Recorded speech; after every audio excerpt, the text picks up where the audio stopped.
Le Grand Matin Sud Radio, 7h, 10h, Jean-Marie Bordry. 8h38 précisément sur Sud Radio. On accueille notre invité politique, le député insoumis Rodrigo Arenas. Bonjour. Bonjour. Et bienvenue à vous sur Sud Radio, député France Insoumise de Paris. Vous êtes aussi parent d'élèves. Vous avez longtemps présidé une fédération de parents d'élèves. On est à quelques jours de la rentrée. La rentrée qui coûte de plus en plus cher. Est-ce que l'État doit rembourser davantage ou prendre en charge davantage de frais de scolarité et de fournitures scolaires pour les parents? Écoutez, moi j'ai fait un tour de France pendant 2 ans maintenant, depuis que je suis élu député, en fait, pour prôner une école intégralement gratuite de la maternelle à l'université. C'est le modèle finlandais, en fait, qui prend en charge sur les deniers de la puissance publique. Il y a rien qui est gratuit en soi, mais bon, c'est une facilité de langage que de le dire, afin que ce ne soit pas une charge financière, mais surtout que ça donne un droit aux enfants. C'est-à-dire que les enfants ont le droit d'aller à l'école parce que c'est ce que leur doit l'État, c'est ce que leur doit la collectivité, c'est ce que leur doit en fait l'ensemble de la société. On parie sur l'avenir. Donc aujourd'hui, on parle de l'allocation de rentrée scolaire, dont je précise n'est pas destinée à tous les enfants. Non. Il faut des critères pour l'avoir. Les premiers versements ont commencé hier, on en parlait. Qu'on ne s'achète pas des écrans plats, comme disait Jean-Michel Blanquer, malheureusement, pour dénigrer non pas cette aide sociale, mais ce coup de pouce pour les enfants qui sont les plus en difficulté, enfin, des familles les plus en difficulté. Mais simplement, aujourd'hui, il s'agit de changer de braquet et de donner un droit commun à tous les enfants des écoles publiques, quel que soit le revenu des parents, ou quel que soit aussi le territoire dans lequel on habite, puisqu'il y a des inégalités de traitement des enfants en fonction de là où on habite. Alors, changer de braquet, pourquoi pas changer de gouvernement? Venons-en maintenant à ce qui va occuper l'actualité politique dans les prochains jours. À partir de vendredi, Emmanuel Macron recevra les différentes forces politiques et leurs responsables, plus ou moins officiels. Lucie Castet, prétendante du nouveau Front Populaire au poste de Premier ministre, sera elle-même reçue. Hier, ou plutôt ce matin, dans les pages de Libération, elle promet « Nous saurons trouver des accords avec les autres partis ». Nous, c'est le nouveau Front Populaire, c'est-à-dire votre alliance, la France Insoumise, avec le PS, les écologistes. Comment la croire alors même que Jean-Luc Mélenchon a fixé la règle? Tout le programme du NFP, rien que le programme du NFP. D'abord, c'est là-dessus qu'on a été élu, donc c'est un peu normal que quand vous avez une majorité à l'Assemblée nationale, relative certes, mais majorité tout de même, nous avons plus de députés que, par exemple, les députés d'Emmanuel Macron. Donc la réalité est là, c'est la mise en œuvre, ce sur quoi nous sommes engagés. Vous m'avez parlé, par exemple, de l'école incessamment tout à l'heure. Eh bien, oui, nous sommes pour une école gratuite. Mais très bien, donc, ça, c'est des positions que vous avez toujours eues. Il se trouve que la droite n'est pas d'accord avec cette position. Alors, c'est pas exact. Moi, comme je vous dis, j'ai fait un tour de France. Il y a des maires de droite ou du centre qui sont, par exemple, pour les fournitures gratuites. D'ailleurs, certains le mettent en œuvre. Je me rappelle que Jean-Christophe Lagarde, qui n'est pas quelqu'un qu'on va classer à gauche, avait mis en place la cantine gratuite dans sa ville de Drancy, mais aussi au Bourget et à Duny avec ses collègues. Donc vous voyez, ce sont des mesures aujourd'hui qui peuvent exister, qui peuvent faire consensus quand on a l'intérêt des enfants, par exemple, en ligne de mire. Très concrètement, on ne bâtira pas une majorité durable sur les trousses, les stylos et les cahiers de classe. Revenons quand même sur le reste. Je prends cet exemple. C'est la cantine, c'est le sport, c'est beaucoup de choses qui concernent l'école. Mais je prends cet exemple. Justement, tout ce que vous soutenez, notamment sur l'école, puisque c'est votre spécialité, c'est quelque chose qui coûte de l'argent, qui demande une augmentation des dépenses publiques. Il se trouve qu'on n'a plus d'argent.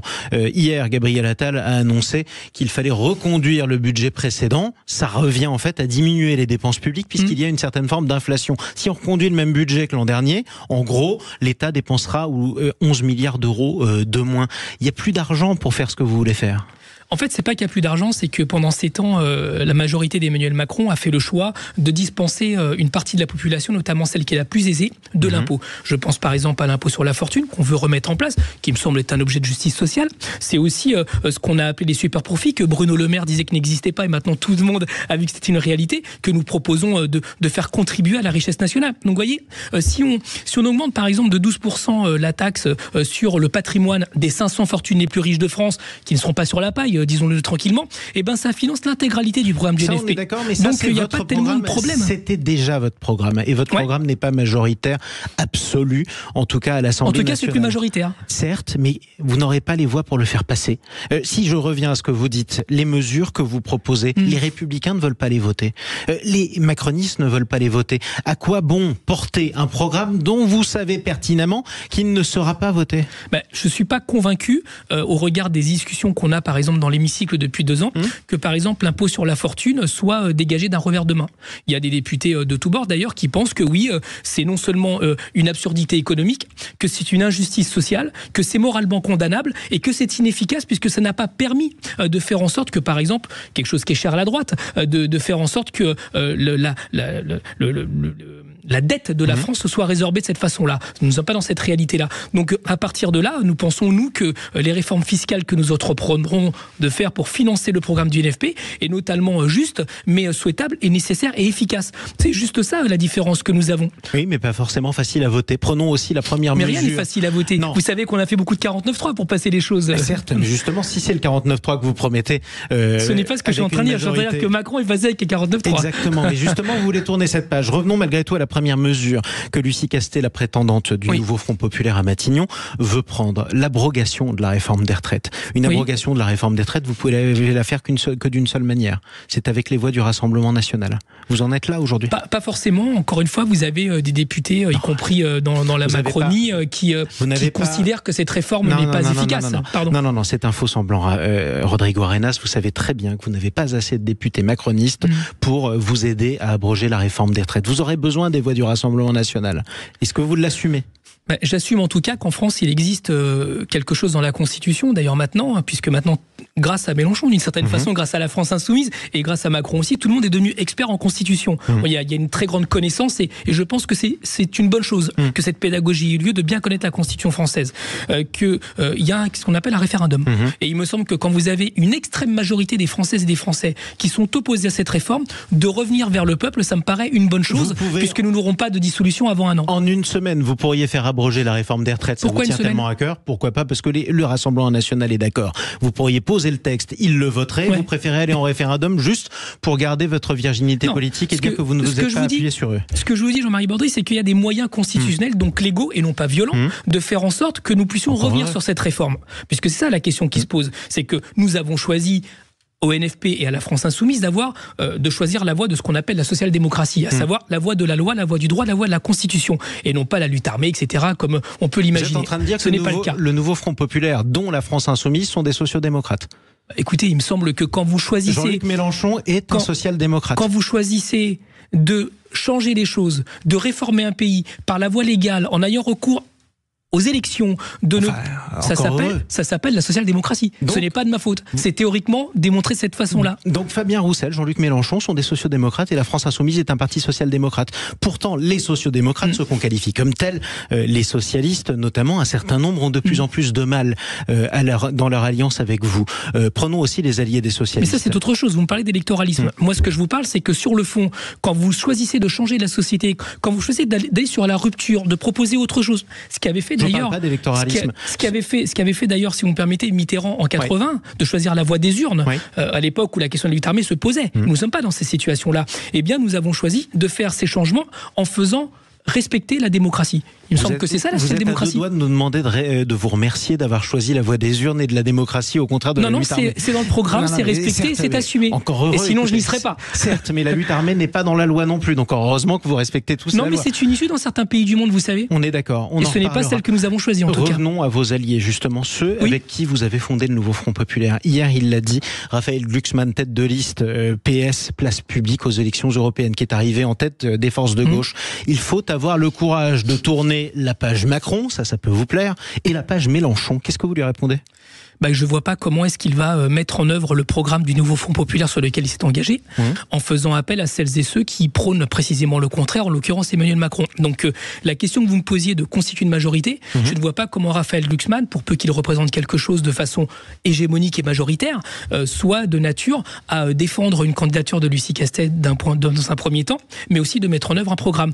Donc je pense qu'il faut raison garder, que l'alliance aujourd'hui à gauche inclut la France insoumise. D'ailleurs, personne ne la remet en cause. Olivier Faure ne la remet pas en cause. Pas encore, mais un certain nombre de socialistes, c'était une indiscrétion de nos confrères du Monde, sont tentés par une nomination, pourquoi pas, de l'ancien Premier ministre Bernard Cazeneuve à Matignon. C'est pas une position officielle, mais c'est un sentiment partagé. À un moment, ça finira par arriver. C'est une réalité politique. Vous me parlez de Bernard Cazeneuve qui a gouverné avec Emmanuel Macron quand il était ministre de l'économie et des finances, avec Manuel Valls à l'époque. Donc de reconstituer l'échec de la gauche qui a conduit d'ailleurs supérieur aux résultats électoraux du Parti socialiste que nous connaissons, eh bien je pense que ce n'est pas une voie. Donc moi j'ai rien de... Est-ce que vous vous attendez à ce que vos alliés socialistes, vos camarades socialistes du moment, vous trahissent et quittent le nouveau Front populaire ? Alors je ne le crois pas de façon majoritaire, mais effectivement ce n'est pas un scoop de savoir qu'il y a des membres du Parti socialiste et dans leur direction qui sont tentés pour renouveler l'aventure macroniste. Ce n'est pas un scoop. Je leur dis que, encore une fois, premièrement c'est un échec électoral parce qu'ils sont très électoralistes de ce point de vue-là. Deuxièmement c'est un échec moral parce qu'on ne peut pas dire que Macron a fait n'importe quoi dans le pays, a brutalisé les gens, a sacrifié les services publics et remettre une pièce dans le jukebox. Et deuxièmement de regarder un peu ce que nous proposons concrètement à la France insoumise et qu'ils verront très clairement que sur le fond des réformes nous ne sommes pas très éloignés. Et qu'est-ce qui vous dit que claquer la porte du nouveau Front populaire, faire une alliance avec les Républicains qui ne sont pas des macronistes, même si ce sont des hommes de droite, et donc les membres de la majorité présidentielle, c'est pour refaire la même politique qu'Emmanuel Macron? S'il y a des gens du Parti socialiste qui considèrent qu'une alliance avec la droite est quelque chose de table, mais qu'ils aillent à droite. Je pense que l'état des Républicains en France est tel qu'ils accueilleront des personnes qui seront convaincues que cette option politique qui n'est pas la nôtre attend des candidats. Et peut-être que tout simplement, ils considèrent que ce qui est souhaitable, c'est pas une alliance avec la droite, c'est la constitution d'une majorité absolue pour que la France soit gouvernée pendant 1 an. Écoutez, moi je connais par exemple la région Île-de-France. Ouais. La gauche, c'est pas Stanislas. La gauche, c'est l'école publique. Donc s'il y a des personnes au Parti socialiste... C'est une grande école privée. Grande école privée qui est financée à fond par les écoles publiques et donc d'ailleurs qui permet de faire ce qu'on appelle l'évitement social, la ségrégation scolaire et finalement l'entre-soi, ce que moi j'appelle la résocratie. Donc si d'aventure des personnes du Parti socialiste, mais je ne le crois pas, aillent dans cette logique-là en soutenant la droite francilienne et parisienne, eh bien qu'ils y aillent. Mais nous défendons l'école publique, nous défendons l'école de tout le monde, l'école de tous les enfants, celle qui les accueille sans stri. Et nous pensons que c'est là la priorité de la France. Raison pour laquelle, en ne cherchant pas d'autres alliés, vous vous contentez d'une majorité relative de moins de 200 députés. Non, vous savez, il y a des députés qui ne sont pas au NFP, et des Françaises et des Français surtout qui ne sont pas au NFP, qui pensent que les services publics sont prioritaires. Oui, et ce n'est pas la politique de la droite. C'est pas une raison pour vouloir avoir les mêmes remèdes et les mêmes solutions pour ces services publics. J'aimerais qu'on parle un peu de politique étrangère, notamment ça vous touche, parce que ça vous touche, Rodrigo Arenas. Vos parents ont fui une dictature, c'était la dictature chilienne. Vous étiez réfugié, vous êtes un enfant de l'OFPRA, ça vous a touché directement. Oui. Est-ce que ça vous choque pas que la France insoumise, le mouvement qui domine votre groupe parlementaire, soit l'un des seuls partis de gauche à ne pas avoir dénoncé le vol de l'élection présidentielle au Venezuela par monsieur Maduro?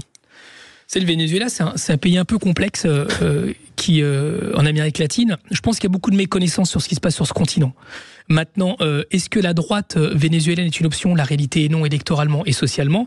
Maintenant, est-ce que le Venezuela mérite d'avoir une issue différente dans une construction démocratique? La réponse est oui. Mais vous savez, c'est valable dans tous les pays d'Amérique latine. Non, mais ça, on est d'accord, mais on va pas tourner au pour du pot. Ce que je veux dire, c'est que ce n'est pas un vol d'une élection. Ce n'est pas un vol d'une élection. Maduro n'a pas volé l'élection. Non, ce n'est pas un vol d'une élection. Maduro n'a pas bourré les urnes au Venezuela, c'est ce que vous dites. Ce n'est pas ce que je dis, c'est ce que disent en tout cas les observateurs internationaux, puisque vous savez très bien qu'il y a c'est une élection qui a été mise et contrôlée par des gens qui viennent de tous les pays, dont des Chiliens, puisque vous avez rappelé gentiment mon pays d'origine. Qui dit dans ce cas-là que l'élection a été volée? Des agents américains?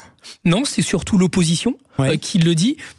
C'est quelque chose d'assez traditionnel. Personne vous savez, Bolsonaro l'a dit face à Lula aussi. Oui, mais personne ne croit aujourd'hui que Nicolas Maduro n'ait pas triché aux élections. Personne. Mais les chiffres annoncés par la télévision vénézuélienne, que personne ne le croit est une chose. Même pas cohérent. Que personne ne le croit est une chose, mais maintenant que le comité électoral vénézuélien dise le contraire, c'en est une autre. Donc pour vous, Nicolas Maduro a été élu démocratiquement et il n'a pas volé les élections, il n'a pas bourré les urnes. Nicolas Maduro a été élu sur un processus électoral que vous pouvez contester, mais en tout cas qui est une réalité qui le met à la tête du pays. Mais ça c'est un coup de force. Justement, ses opposants disent qu'il a bourré les urnes. Il n'y a pas eu de bourrage d'urnes au Venezuela. Alors, Jean-Marie Bordet, à ce moment-là, je vais vous faire les réponses du berger à la bergère et je ne fuis pas la question en disant ça. Tout le monde sait que moi je ne suis pas spécialement un adepte de ce qui se passe au Venezuela depuis très longtemps, mais ce n'est pas le sujet. À ce moment-là, pourquoi est-ce qu'Emmanuel Macron ne met pas Madame Castex à la tête du gouvernement français?